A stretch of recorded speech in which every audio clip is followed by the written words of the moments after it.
Ang ganda siyang gamitin, mga gulay yan. Ating ko alam po, nagawa ko kanina sa bahay nito. Naisipan ko yung magtanim ng mais ito. Ginawa ko, kaya rayos ng bisikleta to. Para magaang lang at saka mismong damong ano lang yung talagang makakalahig. Ayun. Ang ganda niya pang ano sa pechay pa. Talagang ano siya, makakalaykay niya yung mga ano, basura. Maiwan yung lupa. Mismong damo lang talaga yung makukuha niya. Ayun. Ganda siya mga gulay. Ganda siya parang pang garden.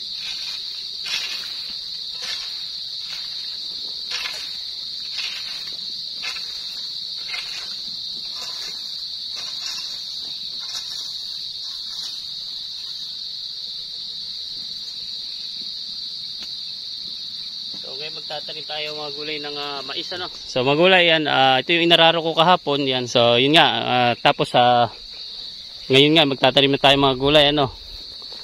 So natuyo pala yung mga damo ano, kahapon ang daming damo niyan eh. Yan oh, natuyo pala siya. Tuyong tuyo rin sa init ng araw. So ang ganda ng pagkano, pulbos na pulbos siya oh. Yan. So bala ko sabugan muna ng labanos mga gulay. Sabugan ko ng labanos. Kahapon kasi pagkaararo ko niyan, yung gilid, tinaniman ko ng kangkong ano. Hindi ko na na video kasi nga parang ano kahapon uulan na ano na nagmamadali ako kasi nagiyak na yung ulan kaya diretso ako sa pag-aararo. Sinabugan ko ng kangkong gilid pa ikot. Tapos ngayon bala ko sabugan lahat ng labanos ano, kasi ang labanos isang buwan at kalahati pwede na ma-harvest. So ang mais ay 2 months. Sa madaling sabi, pag tinaniman ko siya ng labanos ngayon saka ng mais, magiging ganito pa lang kataas ang mais siguro, hanggang bewang pa lang ang taas ng mais o hanggang balikat ko. Kasi ngayon ano na, naka second crop na tayo ng mais ngayon. So ang mais hindi naman siguro tataas na sobrang taas. Hindi kagaya ng unang tanim natin na talagang sagana sa ulan. So ngayon medyo matipid na siguro magiging ulan nito no. Kaya ang mais medyo pandaki na. So madaling sabi hanggang dibdib ko ang magiging mais, ay di ang labanos ma-harvest na. Kayang-kaya na ng labanos lumusot. Makakalaban siya sa mais. Hindi siya kara-kara matatalo no. Sa isang buwan at kalahati harvest na naman ng labanos eh. So tama-tama pa-harvest na siya. So saka lang siya na tatakloban ng mais, di wala nang problema, harvest na siya eh. Ang mais naman kasi 65 days, 2 months mahigit and 1 week ano, 2 months and 1 week. Ang labanos 45 days lang ano na, harvest na. So balak ko sabugan ng labanos ano, bago ko tutudlingan ng aking yung pang-araro. Kukunin ko lang aking pang-araro, tatanim tayo ng mais ngayon. Yan, tapos kakalakalikayan ko na siguro pagka ano, para matabunan yung buto ng labanos ano. So ay mga gulay, ano ba maganda, ganoon na nga, tutudlingan ko na para kalaykayin ko na lang kung ano man ang kuan at para matabunan yung ano ng labanos buto. Yan, kunin ko lang araro, setup lang natin. Gulay, ito yung araro na gamitin natin oh. Yan, di batak lang yan, mano-mano, parang pangguhit lang.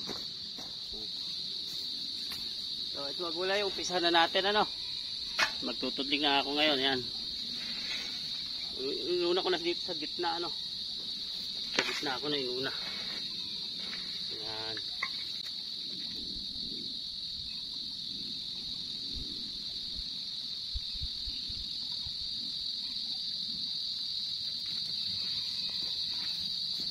Malambot na mga gulay. Kasi nga inararo ko sa kahapon ng tiller no. Mini tiller. Yan, lambot niya.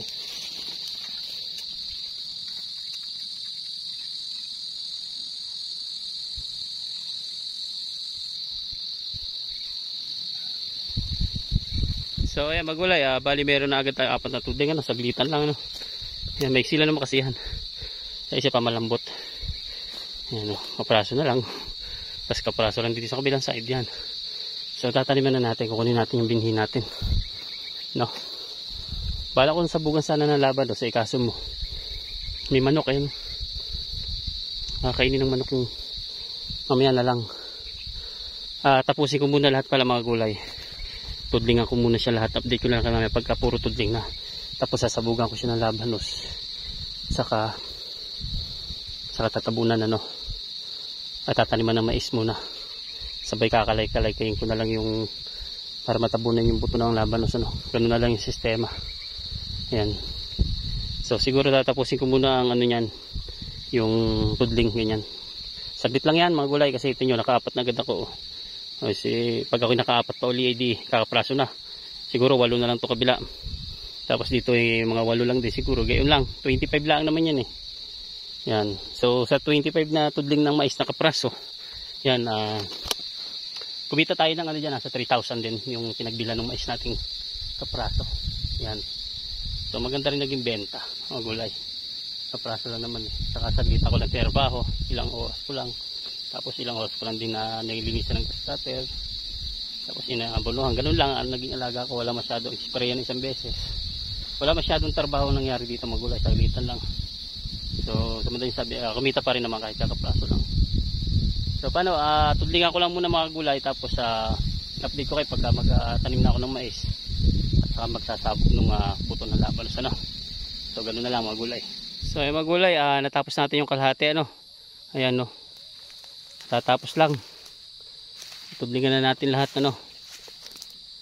Yan, so ngayon sasabugan natin ang labanos Kalahati pa lang kasi napapagod na ako magulay. Natira nga itong kalahati ito. So mamaya na lang ito muna. Papakita ko muna sa inyo.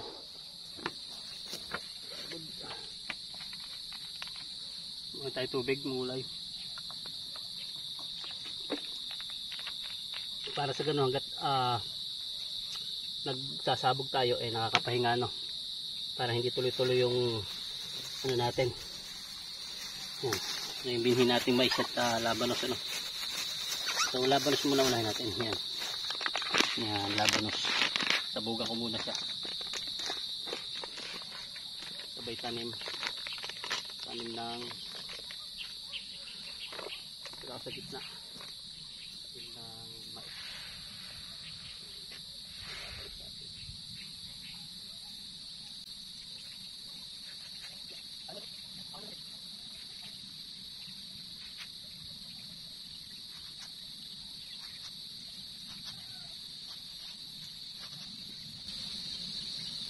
Ayan, siguro tapos agad.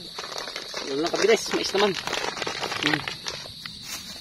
Ito mais naman yung susunod natin. Ito yung natira natin kalahating kilo yung sweet nirvana. Tanim natin. Sa isang bote lang, tanim na ito. Tapos sabong pa. Yan. Isang piraso lang yan.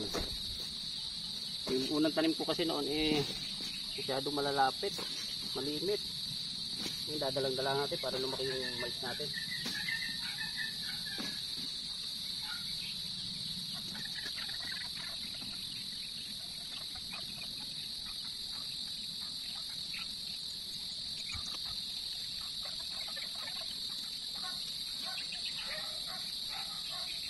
Maganda sa labanos buhagag na buhag ang lupa.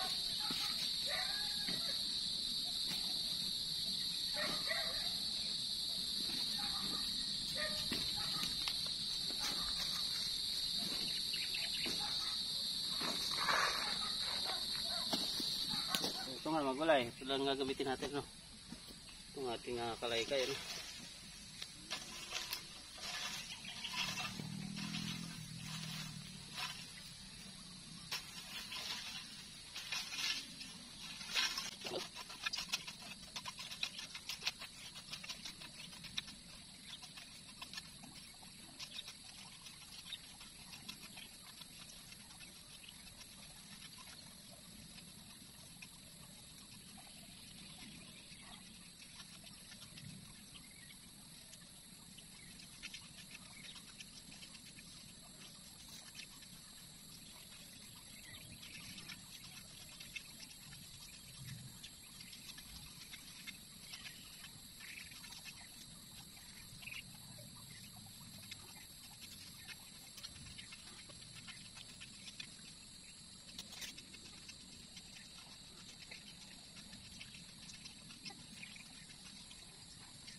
So ayan mga gulay, katatapos lang natin, no? Hagod na, oh. Napakaganda ng tagka ng mga basura, yung mga tiningkal na malalaki, pinong-pino lahat, ayan. Napakaganda na magiging sibol ng labanos dyan, ano, at saka mais. Ayan, katatapos ko lang mga gulay. Ayan. Grabe rin ang pagod, ano, kasi kalaykay tayo ng kalaykay. Kaalas 5 na ng hapon. Gabi na kasi tayo punta rito, ano na, alas 3 na. So ito pa, tutudlingan ko tapos tataniman ko ng mais. Sasabugan pa rin ng labanos. Yan. So update ko na kayo mamaya dito pagkatapos, ano. Pagod na rin, papahinga pa ng bahagya. Siguro makaya naman tapusin kasi praso naman, mga 10 tudling siguro to. Yakang-yaka pa yung mga gulay. Yan, update na kayo mamaya pagkatapos at sa pauwi na ako. Dito muna.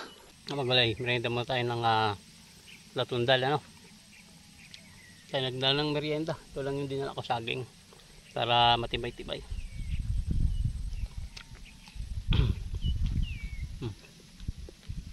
Natundal. Kalahati pa yung titirahin natin yan. Dito na maya-maya pag natapos, no. Puro ano kasi yung trabaho na heavy. Puro push. Pull pala, pull. Push, tulak, no. Puro push. Pull, puro pull.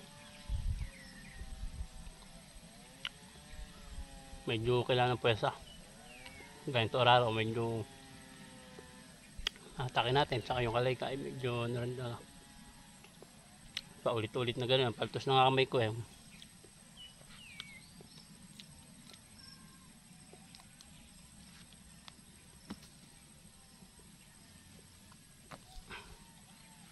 Ito maganda sa katawan. Asawa rin naman ng tinapay, mga gulay. Nakakaumay na rin. Ay di merienda, ito prutas. Nagak na wala, no, mga gulay, oh. Laki ng dilim dyan sa ilaya, oh. Ayun, oh, laki ng dilim. Dilim po yan sa na yan, silangan.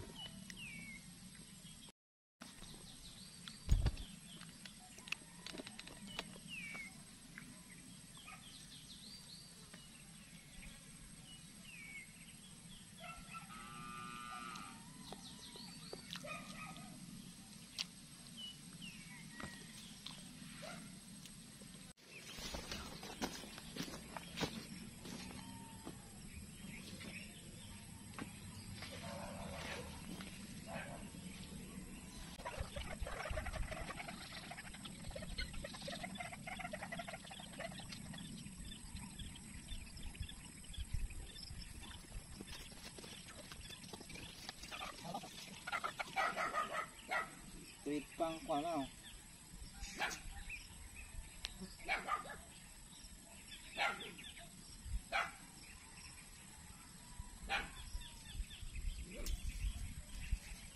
May tinatanim mais ulit. Oo nga. Ganda ang tudling, eh.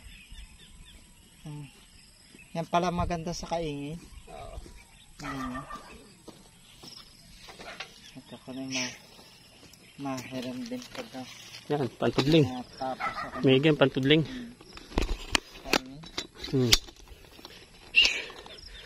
Magulit, tapos na. Tudlingin.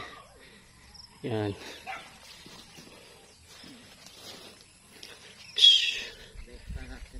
Yan, para lang naadali ng ararong baka, kalabaw. Oh. Ito kalahati, ito yung natanim natin kanina. Nasabugan na ng labanos, ano. So ito yung binhi natin.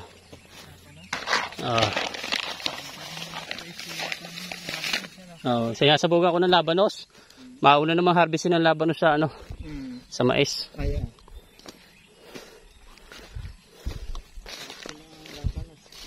Oo.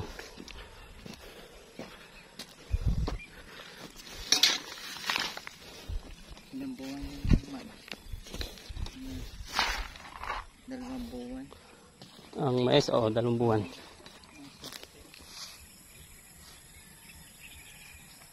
yung damo niya ano, hindi na damo. Labanos. Labanos ang pinakadamo. Ano mo ba nasabi ng madalong sa ako? Pachamba. Ito ay discarding pachamba lang. Kung makakalusot. Hindi nagkamba. Ako lang pa. Isip ka. Ang nagatanim pa nga pagkatapos ng maisang ko din eh. Bago paikot nga may kangkong. Pinanatan ko ng kangkong paikot.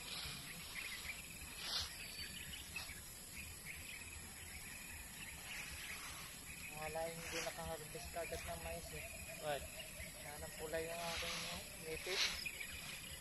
Lalaki din ang puso. Makapiraso nga lang.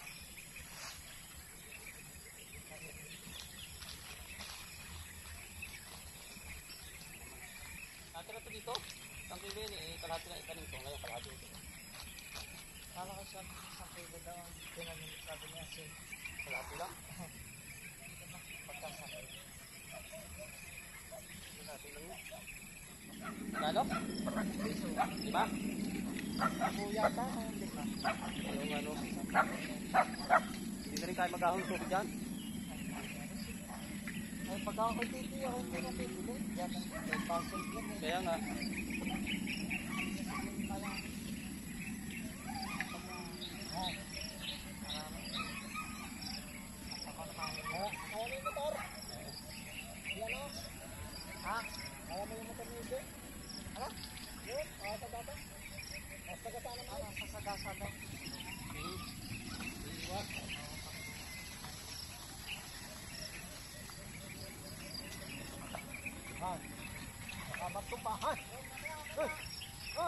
Ano may ako ka?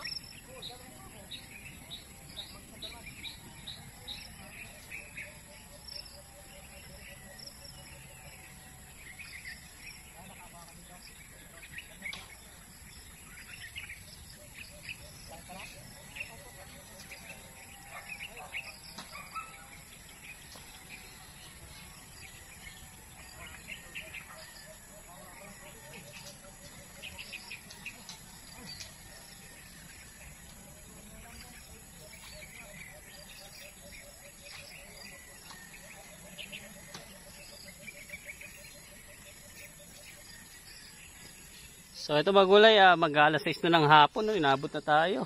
Yan. So medyo nadilim na yung ating pakapaligiran. Ano? So yan, natapos din. Nawa ng Panginoon ni bigyan tayong kalakasan at natapos natin. No?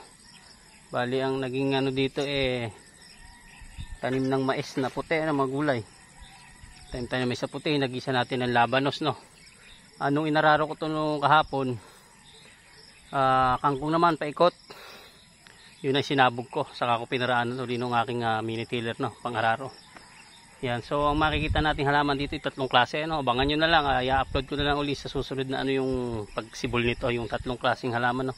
Kangkong sa gilid paikot, labanos at saka mais na puti.